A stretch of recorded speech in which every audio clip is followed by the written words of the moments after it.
Good morning, students. This is JC Binoy, your SST teacher, and today I hope you all are doing well and are taking care of yourselves. The weather today is humid. It's hot and humid today. Though it's cloudy, there's no cool breeze blowing, so that's sort of a little difficult today. But otherwise, I have been having a good day, and I hope you all have been too. Today what we're going to do is a revision video because today is Saturday and we are going to take a revision of the lesson of our 5th standard, 5th grade, chapter 18, our government. Now during the week I had already shared the links. So today this video is all about the exercises or the doubts that you could possibly have, or of concepts that you might not have really understood. So that's what we're going to look at today, and that's why I've put up the image of people of a country, and elections play an important part in the formation of our government, correct? So that's why that's the image I have shared today. Hope you all are all doing well. As usual, just a few instructions that I'd like to give you. Take up your pen and a paper to the side. I've put up a lot of diagrams today in this video. You need to make those diagrams, and these diagrams will definitely help you to remember the concepts or the various aspects of our government. Alright, it will definitely help you. So please do make sure that you are ready with a pen and paper. Keep it handy. Alright. Now let's start with our video. So today what are we going to do? Basically it is about, we're going to revise the different levels of government of India and the different organs of our government, the central government, the state government, the role of the central government, the role of the state government, the judiciary. We're going to revise all these concepts again, and we are also going to learn about how the various aspects of the government work. Okay, so these are the different things that we're going to be revising in this video. This is an in-depth video that you really need to pay attention to in case you have not watched the earlier videos on this subject, on this topic. Please make it a point to go through this video thoroughly, because it's not only images this time, it's a completely detailed video. Alright, so I'm telling you all again to pay attention. Alright, so I've told you all of the different important topics that we're going to be looking at. Now first, just let me just work with my slide today. Okay, so I have titled this slide as what is. So we're going to look at two what is in this slide. So we're looking at what is democracy. Alright, so when somebody asks you what is democracy, like I said, I'm not teaching you all today. I am taking up a revision of the lesson on our government. So I'm not going to be going into detail about what is what, but I'm going to give you the answers to certain questions which will help you remember the concepts more clearly. Alright. So what is a democracy? Democracy is where the people elect representatives who then form a government. Alright. So what is a democracy? In a democracy, people elect their representatives, and these representatives form the government. Alright. So every 5 years in our country we have the election system where the people, the citizens of India who are above 18 years of age, have the right to vote. We can go vote for the leaders that we want. Alright. And we vote not for the Prime Minister actually, we vote for the representatives at our local areas. Alright. And then for our respective wards, and those all those members together, whichever party gets the majority of votes, that party is then called on to form the government. So that is how actually the government is elected in India. Alright. So we are not actually electing our Prime Minister. We are electing our representatives who then form together. They are supposed to sit together and decide on who's they're going to be the head of their government. Alright. So this is about what is democracy. Let me repeat again. What is democracy? Your answer is going to be, democracy is where people elect their representatives and these representatives form the government. And I hope you all know that India is the world's largest democracy. Alright, India is the world's largest democracy.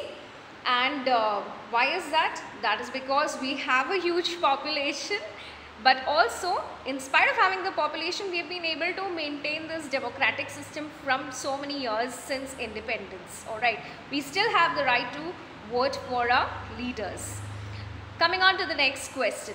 What is government? Okay, so now we saw that democracy is where the people of the country or the citizens of the country have the right to elect their representatives, and then these representatives go on to form the government.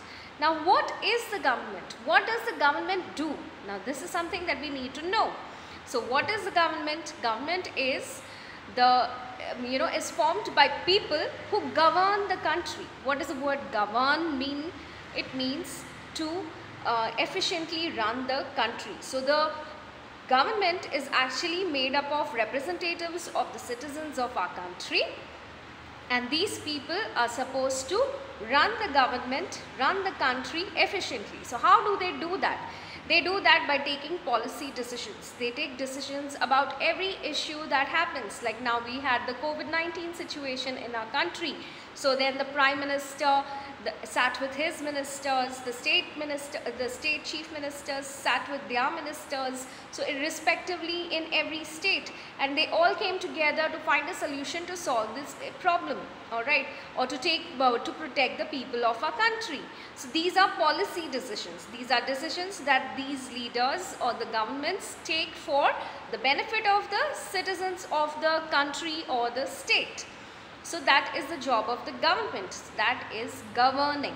Okay. So what is government? It is where government are the people who govern the country. Now how do these people come to the government? How do they form the government? So I told you already that they vote. We vote. The citizens of India above the age of 18 vote for the representatives, and that is why that system of electing our government, okay, for voting for our representatives is called as the system of universal adult franchise. Alright, what is it called? The system of voting for our leaders. It is called as the system of universal adult franchise. Alright. And why do we need the government? We need the government to solve our problems and our concerns. Whose problems are? The citizens' problems. Alright.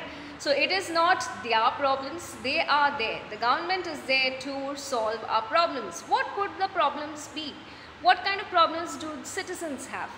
We can have right now, because of the lockdown, many people lost their jobs. So employment is an issue. Alright.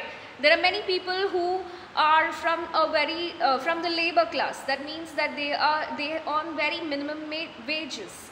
They have very little money coming in. So now for the past 2-3 months they have had no income. Because they have had no income, they have a lot of loans piling up. They might be borrowing. So these are different problems which the government needs to take care of. Apart from this, other people also, there are many people who have lost their jobs. So everything matters. The cost of petrol, the cost of our cylinders that we use at home. Okay, these are basic things that everybody needs in their house, whether you're rich or you're poor.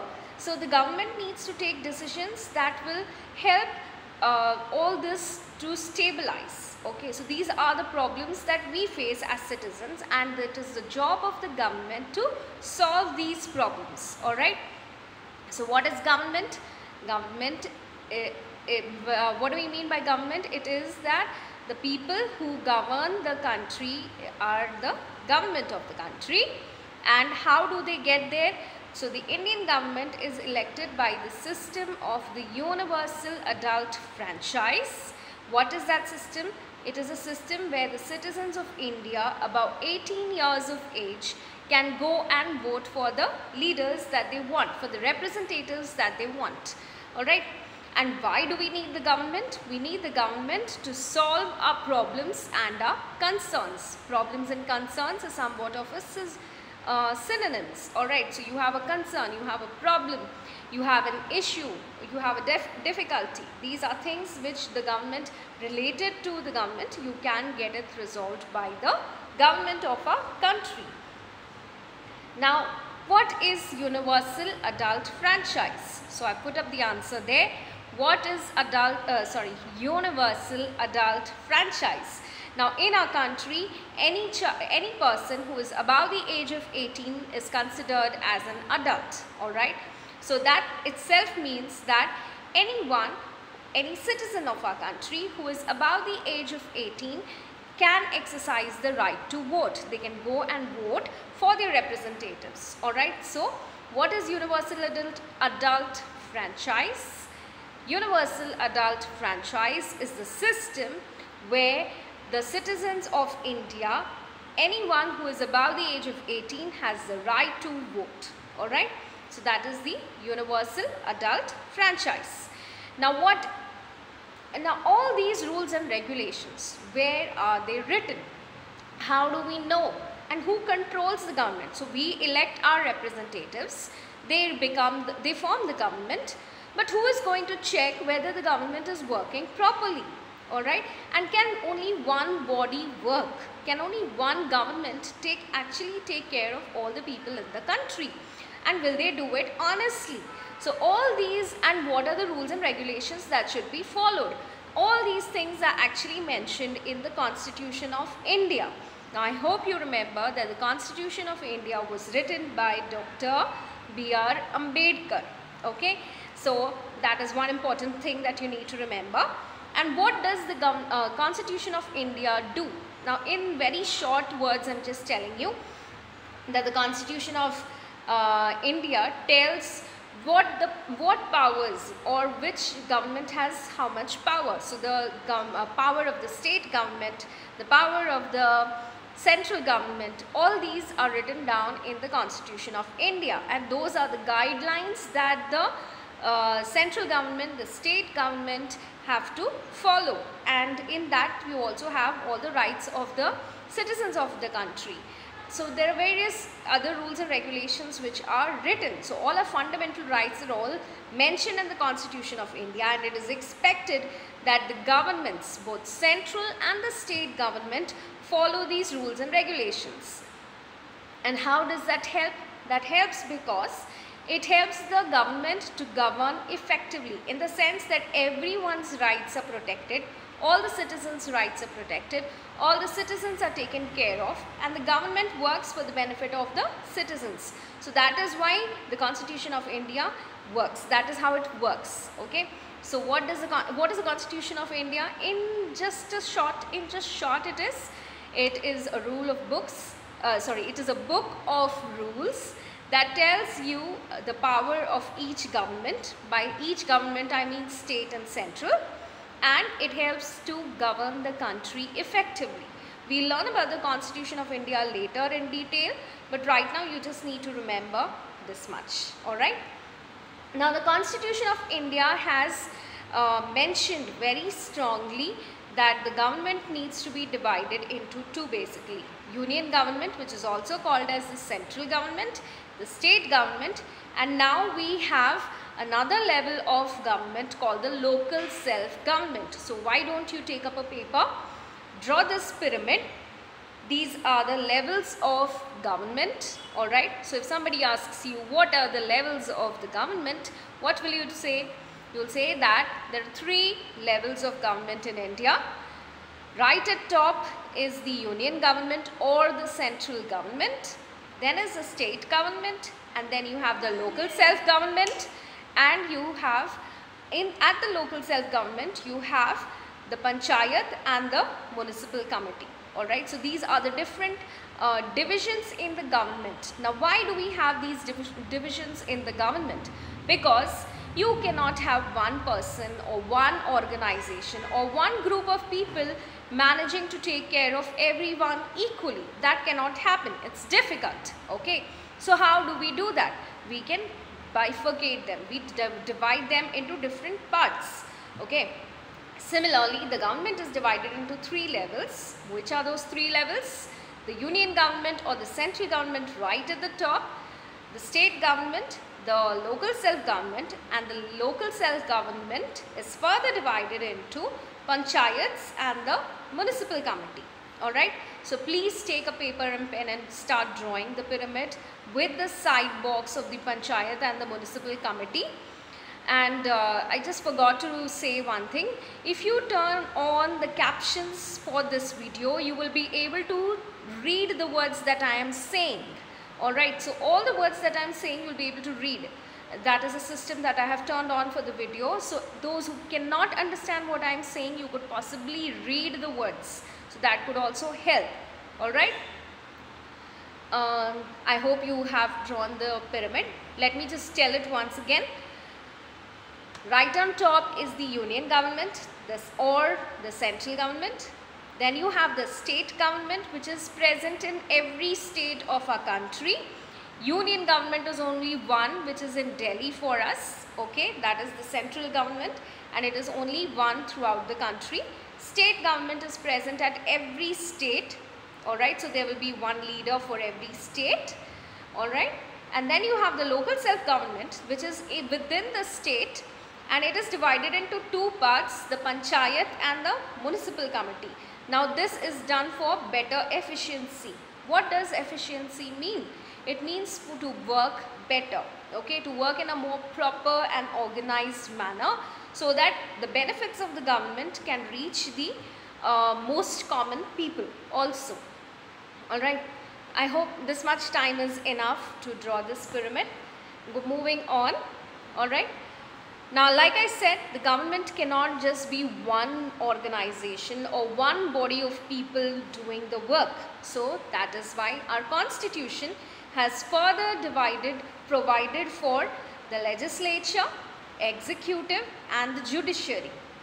Now, these are the three organs of our government. Okay, what are the three organs of our government? Legislature, executive, and judiciary. Alright. Now what does the legislature do? Legislature is the law-making body of our country. It makes the laws of our country. Now legislature is the place where all our elected representatives sit together in the parliament to discuss about the issues that bother the country. Like right now we have a situation with China and India. Okay, so there should be a discussion going on in the parliament. We have another situation which is going on in the country, that is the COVID-19 situation. We have had a lockdown, but we still have a large number of rising cases.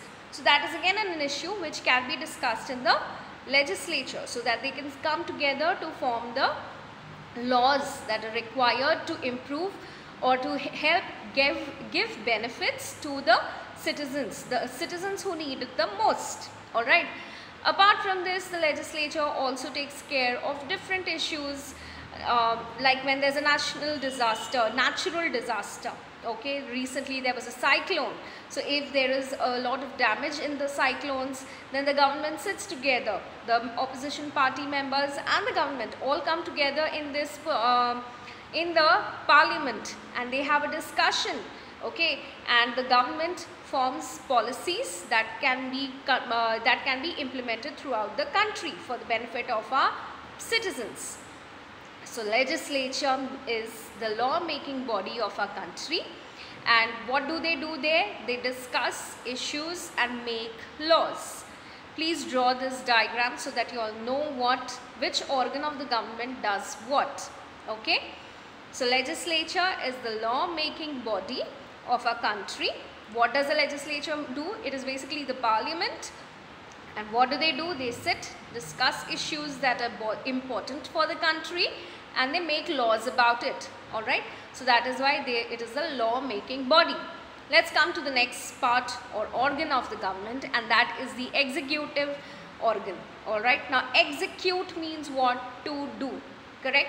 When somebody says execute this, you have to perform in the computer, especially in computer, when you are taught something, the teacher says now execute the program or make a flow chart. So you have to make it work, correct? It has to be in a systematic manner. So that systematic manner, when you're doing it, you're following steps, correct, to attain a goal. That is execution. So executive actually means they are the law implementing body of our government.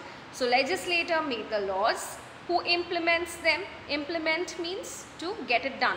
How can the laws, if the laws are not implemented, if the people do not follow the laws, if the people do not know about the laws, how will we get the benefit? We cannot get the benefit, correct?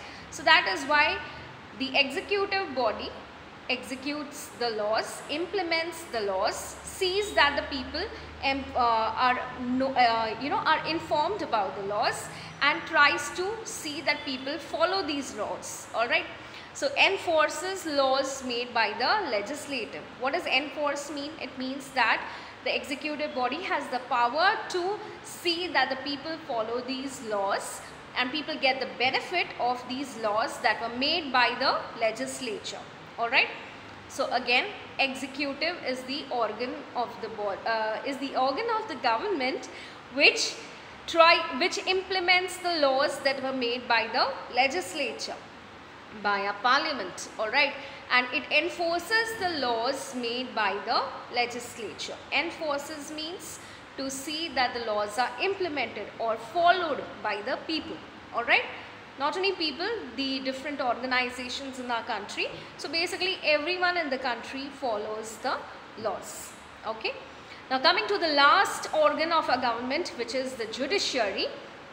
Now judiciary, that again you can remember as a judge. All right, so that itself reminds you of courts, correct? So judiciary is the system of courts in our country. You all know what is a court. Court is a place where people go when they have a problem and they can file a case, and they have the lawyers who represent their case, or the lawyers who take the case in front of present the case in front of the judge, okay, in a court. So this is a system of the judiciary. So all the laws that were made by the legislature, implemented by the executive, if there is any problem in these implementation, if there is some issue with the implementation of the laws, where can you go and complain? You can go and complain to the judiciary. And what is judiciary? Judiciary is the system of courts. Okay, it is where we can go to the court, file our complaint, we can take our complaint and we can present the case. Will we go and stand present? No, we have lawyers for that. So the lawyers will present our case, and that is the application of the law. They are using the laws that were made by the legislature, enforced by the executive, and if it has been wrongly executed or executed or not executed, then the judiciary uses these laws to get justice, to help you get justice. All right. So these are the three organs of government. Let me just quickly give you a quick recap. So which are the three organs of the government? Legislature, executive and judiciary. What does legislature do? Legislature is the law making body, so that itself tells you that it makes the laws for the country.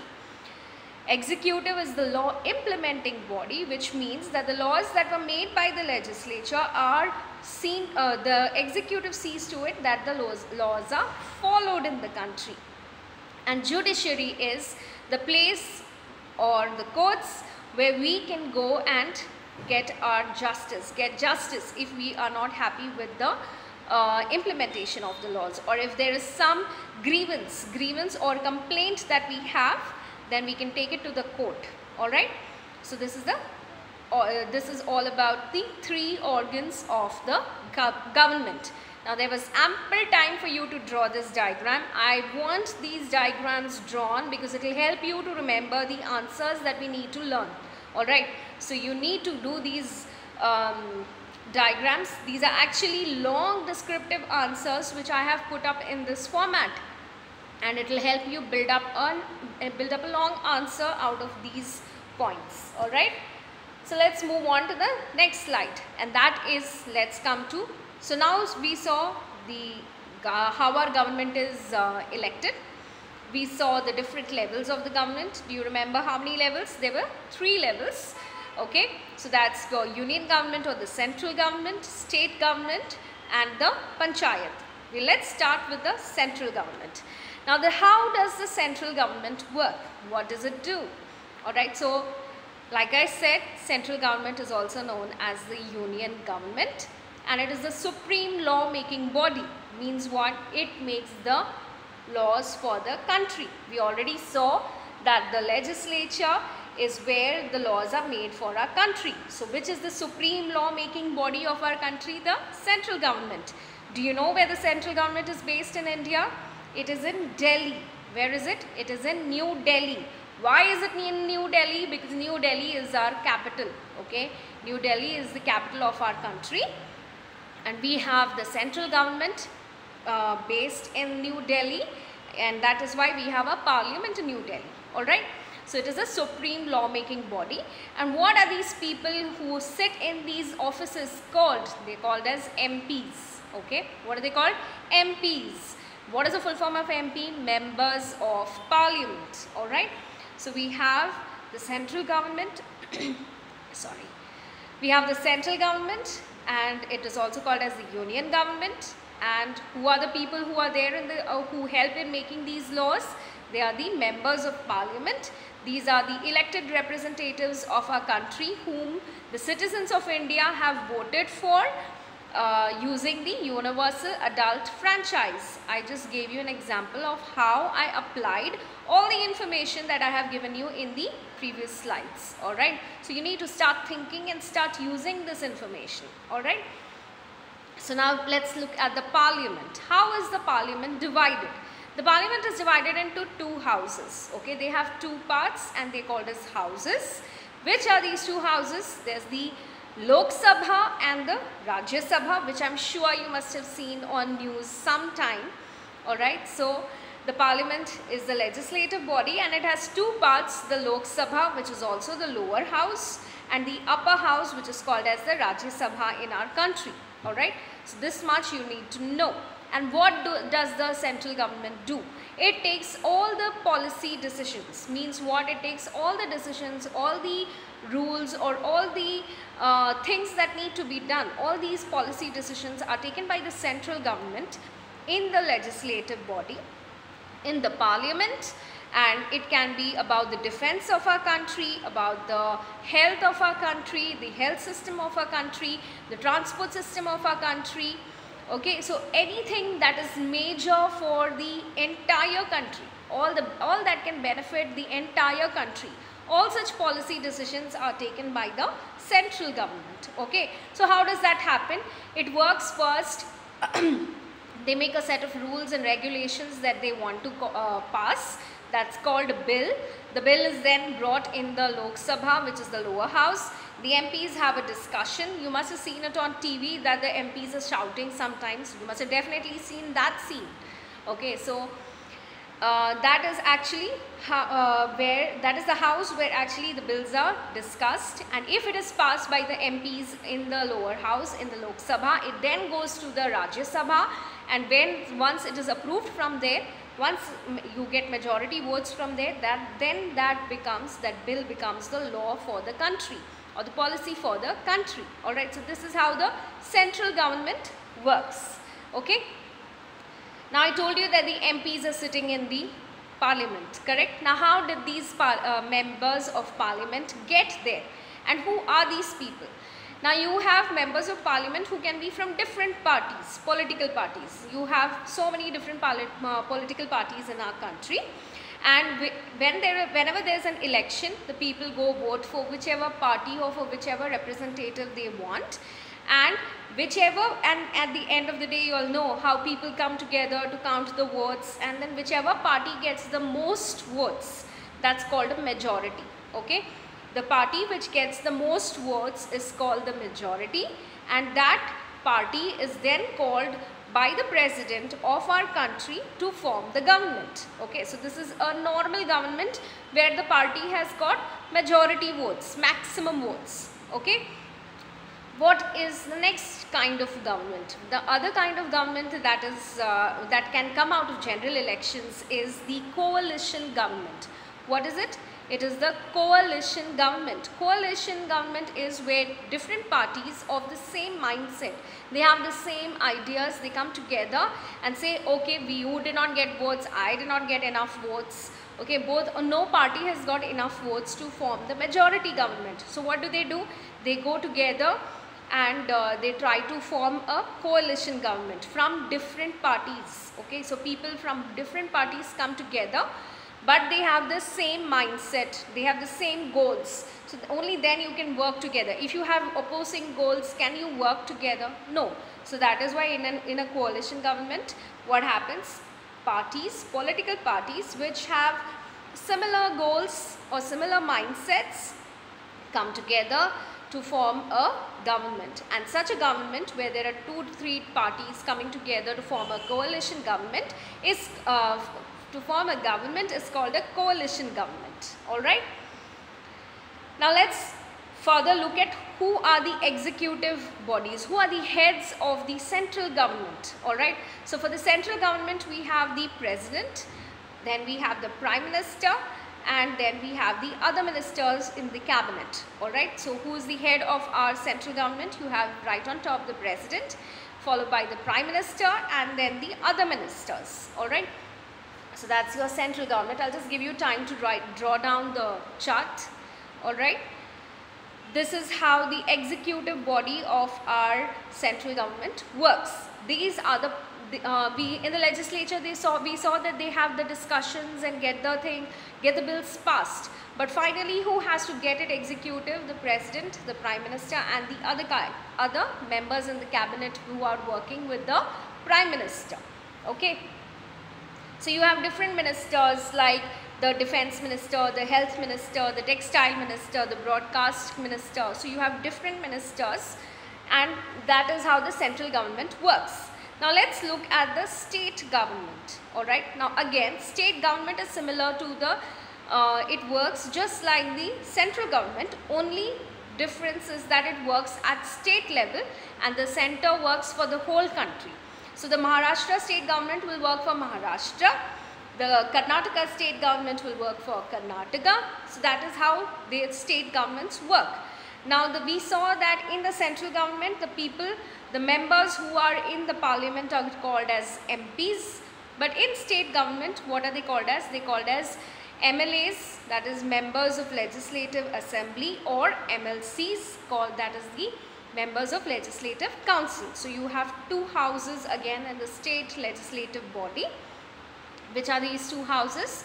You have the Vidhan Sabha, which is also called as the Legislative Assembly. Vidhan Sabha is also called as the Legislative Assembly, and Vidhan Parishad is also called as the Legislative Council. Alright. So these are the different parts of the state government, and that is how the state government works. Now who is the head of the state government? It is the Chief Minister. Alright. So who is the head of the state government? It is the Chief Minister. So at the center, the Prime Minister takes the takes the lead to get policy decisions done, executed, and in the state government, it is the Chief Minister who makes the policies. Do you all have any idea who our Prime Minister is right now? It is Mr. Narendra Modi, correct? And who is the Chief Minister of Maharashtra? It's Mr. Uddhav Thackeray. Alright, so you have 2 different heads at 2 different levels, but they are all working for the benefit of the people. Now, State Legislative Assembly, once again please draw this diagram, is divided into 2 houses. The Vidhan Sabha, which is also called as the Legislative Assembly, and the Vidhan Parishad, which is also called as Legislative Council.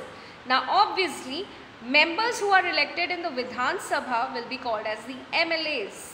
Okay, MLA will be the people who are elected to go to the Vidhan Sabha, and Vidhan Parishad, the members of Vidhan Parishad are called as MLC. Alright, these are things you need to remember. Again, let's look at the different aspects of state government. Now, like I said, that there are 2 parts of the government. You have the Vidhan Sabha and the Vidhan Parishad, but all states are not so big. Okay, so many states have chosen to have only the Vidhan Sabha so that they can work better. But in bigger states where you have too much of population and too many decisions to be made and the government needs to work harder, so there you have two houses, the Vidhan Sabha as well as the Vidhan Parishad. So in India, only 7 states have the Vidhan Parishad. So you have to remember this, not all states have the Vidhan Parishad. Alright. So basically all states don't have Vidhan Parishad and only 7 states in India have Vidhan Parishad. The image that I've put up is of the Vidhan Sabha of Rajasthan. Okay, and how many MLCs or MLAs will be working in the state or will be elected for depends on the population of the state. So if any state has very high number of, if the population is very huge, they will have more number of MLAs or MLCs depending on the option that they have chosen for. Okay, and what about smaller states? In smaller states, because the the population is smaller, and that is why the number of MLAs or MLCs will also be lesser. Alright, so this is something you need to remember.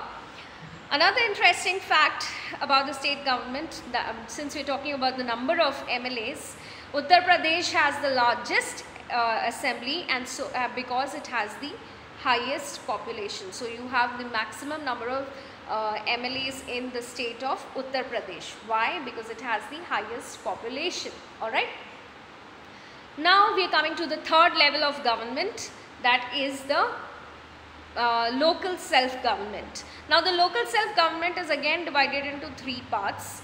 Okay, now like I said, it is for 2 parts actually, for rural areas and for urban areas. Now what do rural areas mean? Rural areas means at the village level. Okay, so villages, that area is considered as the government for the rural areas, and urban areas is considered the cities and towns, all the different cities that we have, all the big towns that we have, all these will come under the urban areas. Okay, so in local government again you have 2 types, you have for the rural areas and for urban areas. In rural areas it is divided into 3. Please draw this pyramid. This is for rural areas. So this system is divided, again right on top is the Zilla Parishad. Zilla stands for district. Alright, so it is at the district level. Then you have the Panchayat Samiti, and at the most basic level is the village Panchayat. So every village will have a village panchayat. A group of panchayats together are put together so that if it's a bigger issue and it cannot be resolved in that place, in their own village, or if they need something, need to get work done, so they can go and approach the Panchayat Samiti. Panchayat Samiti is where a group of panchayats are put together to form a larger group. And the Zilla Parishad is at the district level, where all the decisions are taken for the entire district. Alright, so these are the 3 levels for the rural areas. This is for villages. So you have the village panchayats, Panchayat Samiti, and on top is the Zilla Parishad, which also means the district level government. Alright, I hope you've taken this down. The next part, like I told you, is for the urban areas. Now how does local government work in urban areas? So you have again 2 parts. You have municipal corporations and municipalities and nagar palikas. So if the city is too big, then sometimes you have the big municipal organizations. So it's called the municipal corporation. Okay, so you have the Pune Municipal Corporation. So that means that the city is too big, and so you have the PMC.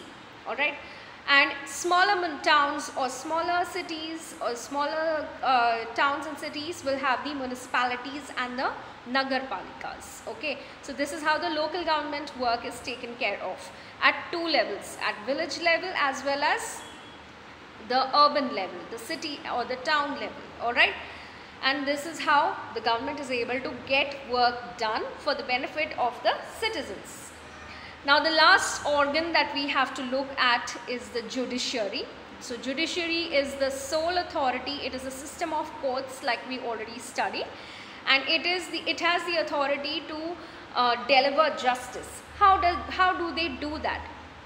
There's an image of lawyers presenting a case. correct? So you have a complaint or a grievance and you're not happy with the decision taken. So where can you go and ask for justice? You can go to the courts. Okay, how can you go and present your case? No. So who will do that for you? The lawyers. Okay, and the court system is also, again, you can't just go directly to the top. Okay, like if you have a complaint in school, whom do you first complain to? You complain to your teacher. You're not happy with the decision that the teacher takes, or you think you are still not, you think you are not getting justice, then you can take your complaint to the coordinator. And then when the coordinator ma'am is not, you are still not happy with the answer that you have got, then which is your next option in school? We have the vice principal. Alright, so you can go to the vice principal. And if in case you're still not happy, then you can go to the principal. Alright, so these are the levels or the hierarchy of justice in school, in the system. But what about in our courts? Okay, so right, again, we cannot just go directly to the top, we have to go to the first step. And first is at the district court. So you take your case to the district court. You're not happy with the case, you're not happy with your answer that or the solution that the judge gives you, you can then go to the High Court. You're still not happy, then you take it to the Supreme Court. Whatever decision the Supreme Court gives will be your final decision. You cannot get it changed, because beyond the Supreme Court you have nobody. Okay, so Supreme Court is the highest level of our judiciary and the hierarchy. When I say hierarchy, it means the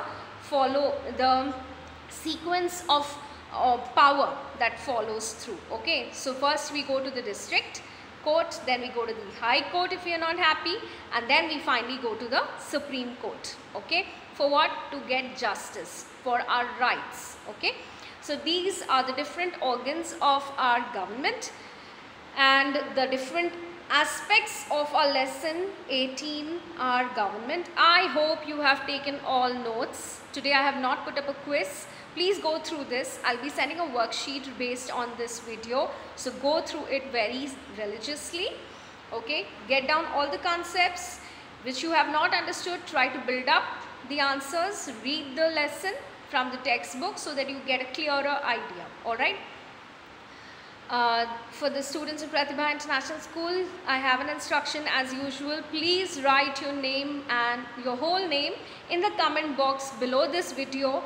I am taking attendance, alright, every day or every video. So if you have posted your comment after 9 PM on the next day of the day you get your link, you will not, you will be marked as absent. So please keep that in mind, alright.